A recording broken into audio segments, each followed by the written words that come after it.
पूरे देश में लोकसभा चुनाव का पर्व चल रहा है। 4 चरणों में चुनाव हो चुके हैं, अभी 3 चरण और भी बाकी हैं।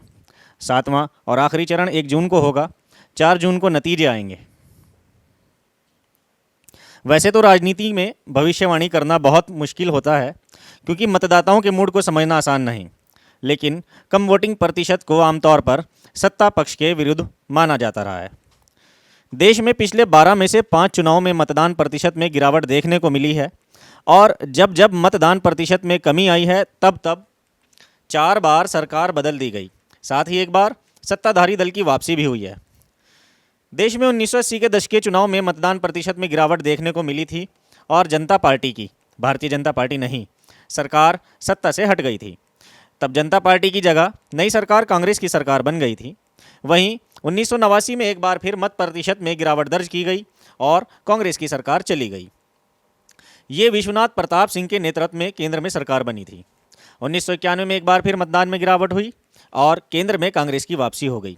1999 में मतदान में गिरावट हुई, लेकिन इस बार सत्ता में परिवर्तन नहीं हुआ। 2024 के लोकसभा चुनावों के 4 चरणों में भी मतदान प्रतिशत में कमी देखने को मिली है। चौथे चरण में 96 सीटों पर मतदान हुआ है, जिसका मतदान प्रतिशत 62.3% रहा है, जो कि 2019 में 69.10% था। बात करते हैं पश्चिम बंगाल की, जहां 42 में से 8 सीटों पर मतदान हुआ। 2019 में जहां 82.9% हुआ था, वहीं 2024 में 75.70% मतदान रहा है। मतदान घटा है 7.20%। मध्य प्रदेश में 29 में से 9 सीटों पर चौथे चरण में मतदान हुआ। 2019 में 75.70 और 2024 में 68%, यानी 7.70% मतदान कम हुआ।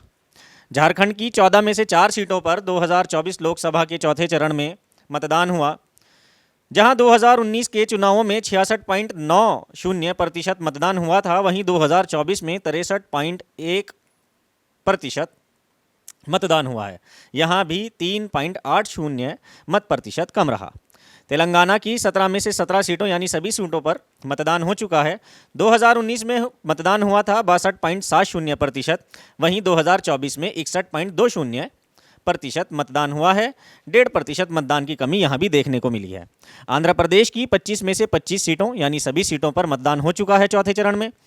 ये मतदान 2019 में 80.4% था, जो 2024 में घटकर 68% रह गया है, यानी 12.40% मतदान कम हुआ है। उत्तर प्रदेश की 80 में से 13 सीटों पर चौथे चरण के में मतदान हुआ। 2019 में जहां इसका प्रतिशत 58.90% था, वहीं 2024 में 56.40% रहा है। 2.5% मतदान यूपी में कम हुआ। ओडिशा की 21 में से 4 सीटों पर चौथे चरण में मतदान हुआ, जिसका मत प्रतिशत 2019 में 74.30 था, तो वहीं 2024 में 63% रहा है। 11.30% मतदान यहाँ भी कम। बिहार की 40 में से 5 सीटों पर 2024 के चौथे चरण में मतदान हुआ। 2019 में यह मत प्रतिशत था 59.30, 2024 में रहा है 54.10, यानी 5.20% कम। महाराष्ट्र की 48 में से 11 सीटों पर मतदान हुआ। 2019 में मत प्रतिशत 61.60, 2024 में मतदान प्रतिशत 52.50 रह गया है, यानी 9.10 मत प्रतिशत की कमी रही है। जम्मू कश्मीर की 5 में से 1 सीट पर चौथे चरण में मतदान हुआ। यहाँ 2019 में मत प्रतिशत 14.40 था, जो बढ़कर 35.80 हो गया, यानी सिर्फ और सिर्फ जम्मू कश्मीर की 1 सीट ऐसी रही है जहाँ पर 21.40 मत प्रतिशत बढ़ा है। 4 जून को परिणाम घोषित हो जाएंगे। ये मत प्रतिशत सत्ताधारी दल को वापस सत्ता में लाता है या बेदखल कर देता है, ये नतीजों के बाद ही पता चलेगा। धन्यवाद।